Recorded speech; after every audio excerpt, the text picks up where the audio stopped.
والسلام على سيد الأنبياء والمرسلين وعلى آله وأصحابه أجمعين أما بعد فقد قال الله تبارك وتعالى في القرآن المجيد أعوذ بالله من الشيطان الرجيم بسم الله الرحمن الرحيم وفوق كل ذي علم عليم آمنت بالله صدق الله العظيم وبلغنا رسوله النبي الأمين المكين الكريم ونحن على ذلك لمن الشاهدين والشاكرين والحمد لله رب العالمين إن الله وملائكته يصلون على النبي يا أيها الذين آمنوا صلوا عليه وسلموا تسليما اللهم صل على سيدنا مولانا محمد وعلى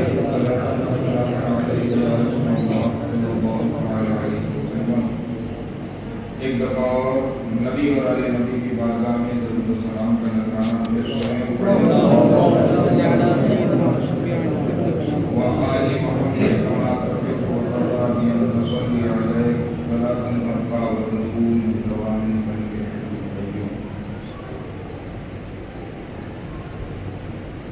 چند شعر کلام اعلیٰ حضرت کے آپ کی سماعتوں کے حوالے کر رہا ہوں، لیکن اس میں خصوصی بات یہ ہے کہ اس میں پیر نصیر صاحب کی پسند ہے اور پیر نصیر صاحب کا ایک اپنا مقام ہے، اعلیٰ حضرت کا ایک اپنا مقام ہے. تو دیکھیں کس طریقے سے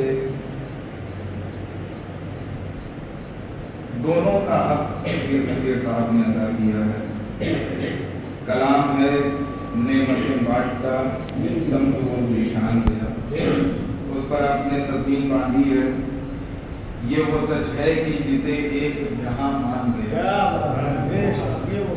یہ وہ سچ ہے کہ جسے ایک جہاں مان گیا، در پہ آیا جو گدا بن کے وہ سلطان گیا. یہ وہ سچ ہے کہ جسے ایک جہاں مان گیا، در پہ آیا جو گدا بن کے وہ سلطان گیا. اس کے انداز نوازش پہ میں قربان گیا، اس کے انداز نوازش پہ میں قربان گیا. نعمتیں بانٹتا جس سمت وہ ذیشان گیا، ساتھ ہی منشی رحمت کا قلم دان گیا، ساتھ ہی منشی رحمت کا قلم دان گیا. دیکھیں محو نظارہ سر گنبد خضرا ہی رہی، محو نظارہ سر گنبد خضرا ہی رہی، دور سے سجدہ گزارے در والا ہی رہی. محو نظارہ سر گنبد خضرا ہی رہی، دور سے سجدہ گزارے در والا ہی رہی. روبرو پا کے بھی محروم تماشا ہی رہی، روبرو پا کے بھی محروم تماشا ہی رہی. آہ وہ آنکھ جو ناکام تمنا ہی رہی، ہائے وہ دل جو تیرے در پہ ارمان گیا، ہائے وہ دل جو تیرے در سے پرارمان گیا. اور دیکھیں احترام نبوی داخل عادت نہ صحیح، احترام نبوی داخل عادت نہ صحیح، شیر مادر میں اصیلوں کی نجابت نہ صحیح، گھر میں آداب رسالت کی روایت نہ صحیح، اور تم پر میرے آقا کی عنایت نہ صحیح. نشنیوں کلمہ پڑھانے کا بھی احسان گیا، نشنیوں کلمہ پڑھانے کا بھی احسان گیا.